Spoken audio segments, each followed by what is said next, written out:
कफन ये कहानी है दिल को हिला देने वाली और सोचने वाली कि क्या कोई इतना भी निर्दय हो सकता है। तो चलिए कहानी सुनते हैं। झोपड़ी के द्वार पर बाप और बेटा दोनों एक बुझे हुए अलाव के सामने चुपचाप बैठे हुए थे और अंदर बेटे की जवान बीवी बुधिया प्रसव वेदना से पछाड़े खा रही थी। रह रहकर उसके मुंह से ऐसी दिल हिला देने वाली आवाज निकलती थी कि दोनों कलेजा थाम लेते थे। सर्दियों की रात थी। पूरी दुनिया सन्नाटे में डूबी हुई थी। सारा गांव अंधेरे में लय था। घीसू ने कहा, मालूम होता है बचेगी नहीं। सारा दिन दौड़ते हो गया, जा देख तो। माधव चिढ़कर बोला, मरना ही है तो मर क्यों नहीं जाती, देखकर क्या करूं। तू बड़ा बेदर्द है बे। साल भर जिसके साथ सुख चैन से रहा उसी के साथ इतनी बेवफाई। तो मुझसे तो उसका तड़पना और हाथ पांव पटकना देखा नहीं जाता। चमारों का कुंबा था और सारे गांव में बदनाम। घीसू एक दिन काम करता तो 3 दिन आराम करता। माधव इतना कामचोर था कि आधा घंटे काम करता तो घंटा भर चिलम पीता। इसलिए उन्हें कहीं मजदूरी नहीं मिलती थी। घर में मुट्ठी भर भी अनाज मौजूद हो तो उनके लिए काम न करने की कसम थी।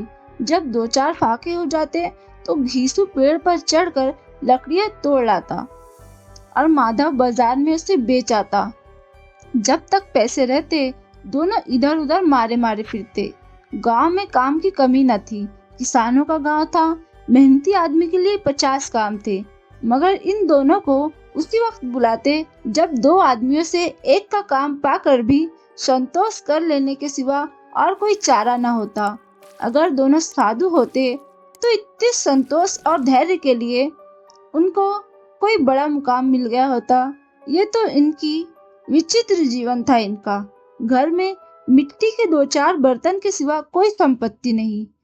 फटे पुराने कपड़ों से अपना तन ढाके हुए, दुनिया की चिंताओं से मुक्त, कर्ज से लदे हुए, गालियां भी खाते मार भी खाते।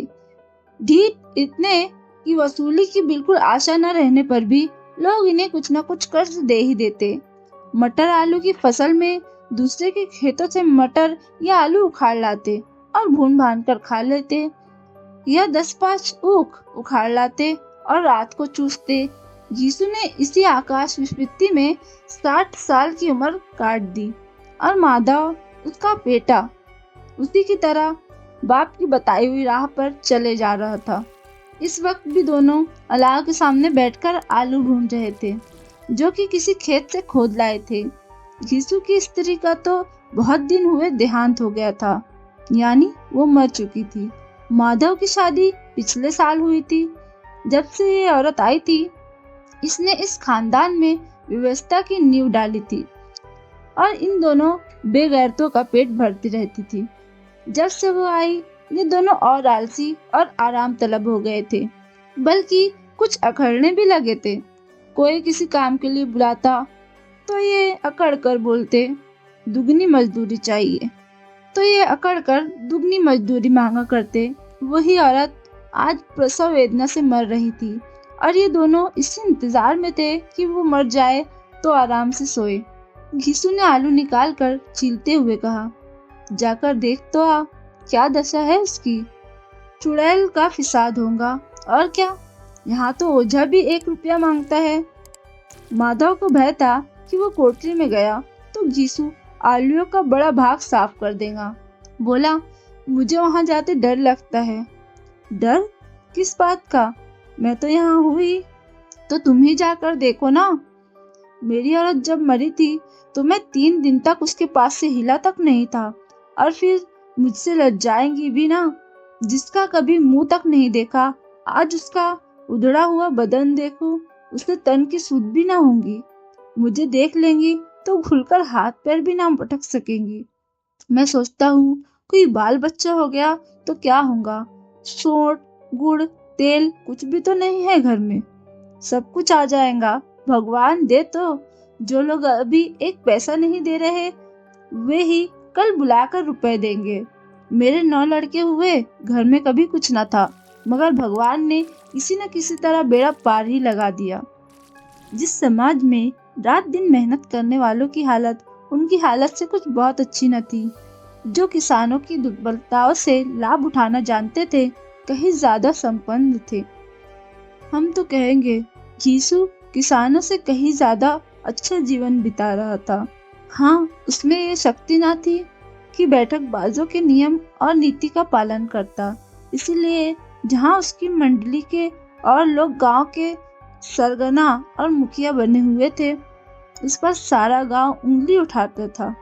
फिर भी उसे ये तस्कीन तो थी ही कि अगर वो फटेहाल है तो कम से कम उसे किसानों की जी तोड़ मेहनत तो नहीं करनी पड़ती, और उसकी सरलता और निरीहता से दूसरे लोग बेजा फायदा तो नहीं उठाते।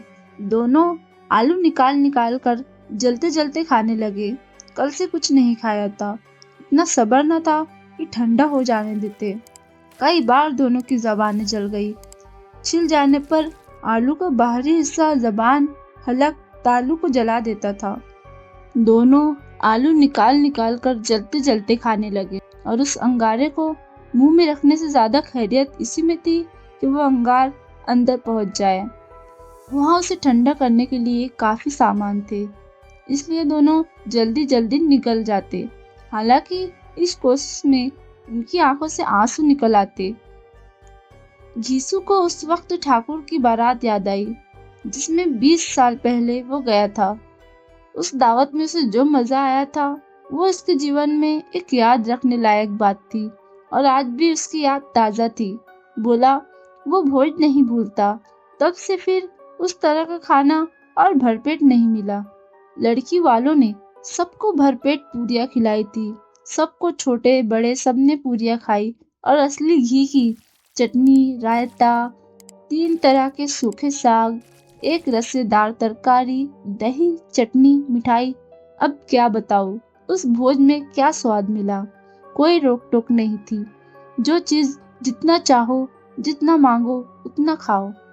लोगों ने ऐसा खाया कि किसी से पानी ना पिया गया।